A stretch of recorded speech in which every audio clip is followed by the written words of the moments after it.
On a busy Monday morning in Paris on August 21st, 1911, 3 men emerged from the Louvre Museum. They had spent the night inside and were now carrying something important wrapped in a blanket. They hurried to a nearby train station and boarded a train at 8:45 a.m., disappearing with their stolen item. Little did the world know they had taken something significant. The Mona Lisa, the world's most famous painting, valued today at nearly $1 billion. What makes the Mona Lisa so special? What secrets does it hold? Let's uncover the mystery of the Mona Lisa.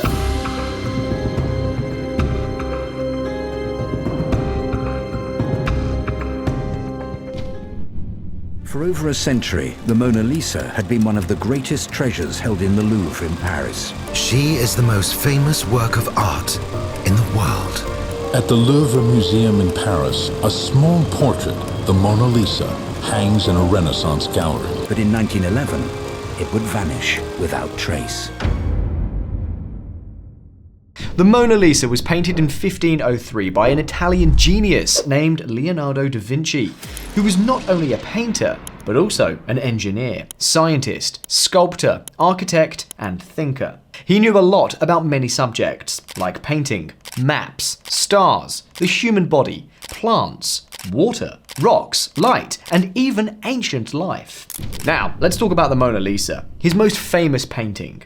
But who is the person in the painting? People have always wondered about her identity. The first person to talk about her was an Italian artist named Giorgio Vasari in 1550. He said she was Lisa Gherardini, who was married to a silk trader named Francesco Gioconda in Florence. Vasari thought Francesco had asked Leonardo to paint his wife. The name Mona Lisa comes from Madonna Lisa. In Italian, Madonna means Madame. So Madonna Lisa means Madame Lisa. Over time, Madonna became Mona, with a double N. When written in English, one N was dropped, making it Mona. So Mona Lisa means Madame Lisa, or Lady Lisa. Another name for her is La Gioconda. After Lisa Gherardini got married, she became Lisa Giocondo. Giocondo in Italian means cheerful or light-hearted, which matches Mona Lisa's famous smile. That's why it's called La Gioconda. In French, Giocondo is spelled with a J, so when you see the Mona Lisa in the Louvre Museum in Paris, it's called La Gioconde in French. In 1550, despite Vasari's revelation, many people were skeptical about his explanation. Various theories emerged about the identity of the woman in the painting. Some believed she was Leonardo da Vinci's mother, while others thought she might be a queen from Italian nobility. The most intriguing theory suggested that the painting was not of a woman at all, but a self-portrait of Da Vinci imagining himself as a woman. This idea gained attention in 1987 when artist Lilian Schwartz used digital tools to compare Da Vinci's face with the Mona Lisa's image. However, it's now widely accepted that the woman in the painting is indeed Lisa Giocondo.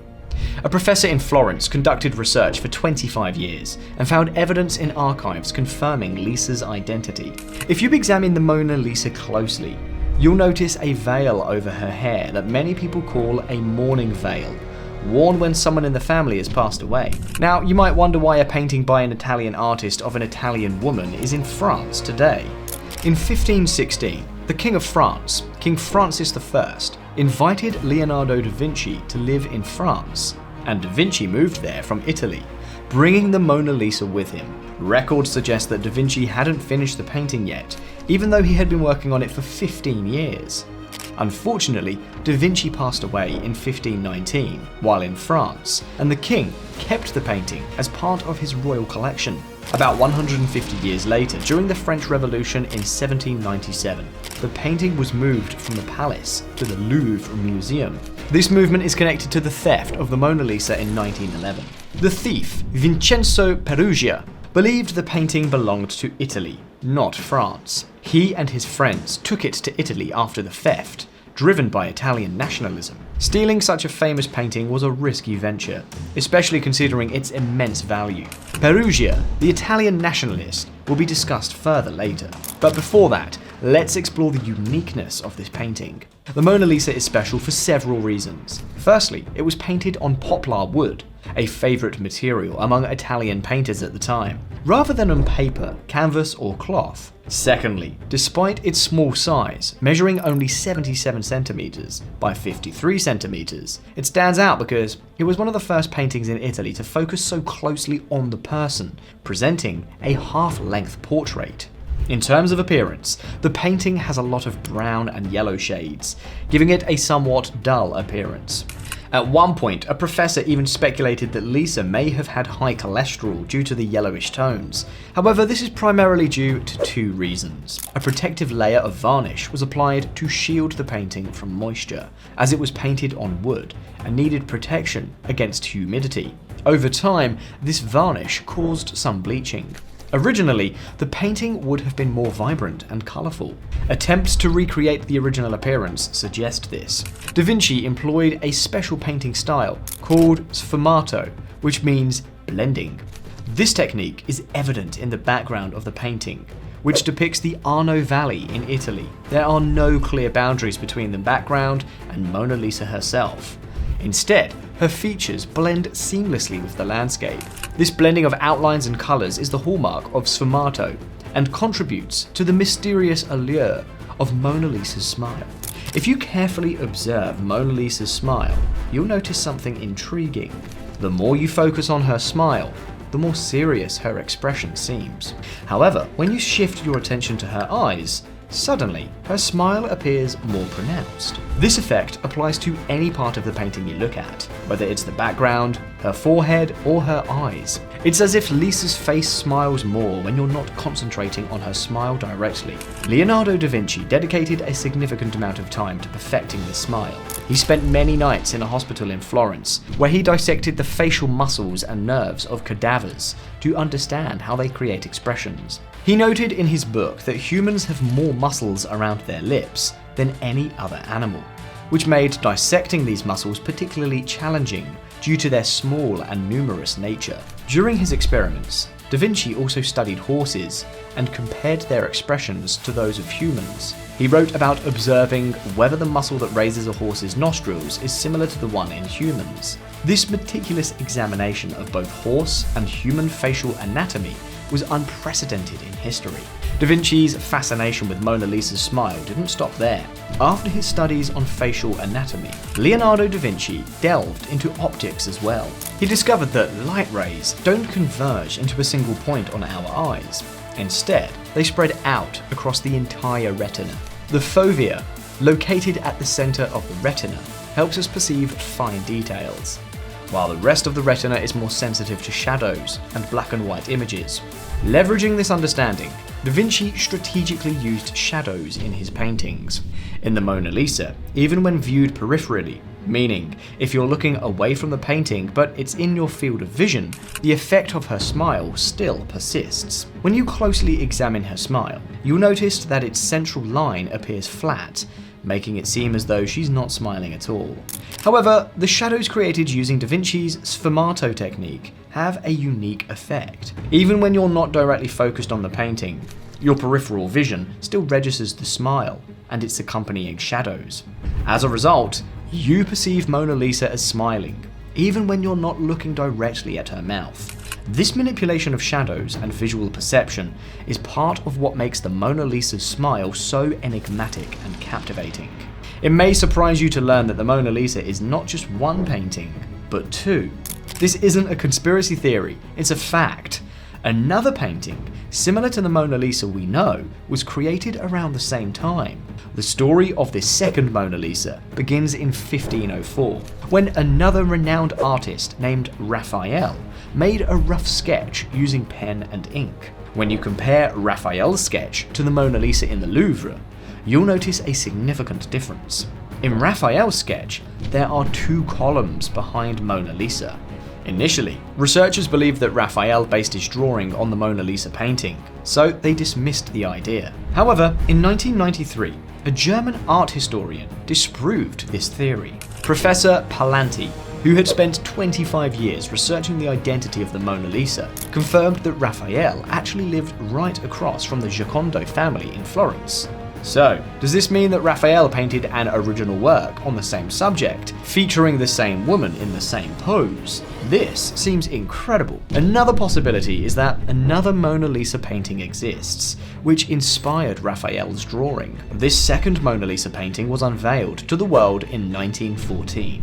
A novelist named John R. Eyre, residing near London, introduced a new version of the Mona Lisa, which is believed to be the painting on which Raphael based his drawing. This second Mona Lisa is slightly larger than the one in the Louvre, meaning 3.5 inches longer and 5 inches wider. Upon comparing the two paintings, 3 notable differences emerge. Firstly, the woman in the new Mona Lisa appears much younger. Secondly, her head is tilted slightly forward. Thirdly, her expressions are more straightforward and less mysterious compared to the Mona Lisa in the Louvre. Additionally, the 2 columns in the background match those seen in Raphael's drawing. Experts have proposed a new theory based on these differences. Leonardo da Vinci may have been working on 2 versions of the Mona Lisa. The Isleworth Mona Lisa, later discovered, is believed to be the first version of da Vinci's painting, suggesting that he was experimenting with his style at the time. Consequently, the Mona Lisa in this painting appears younger than the other version. This theory has sparked ongoing debate. In 2010, the Mona Lisa Foundation initiated an investigation into the Isleworth Mona Lisa to uncover its secrets.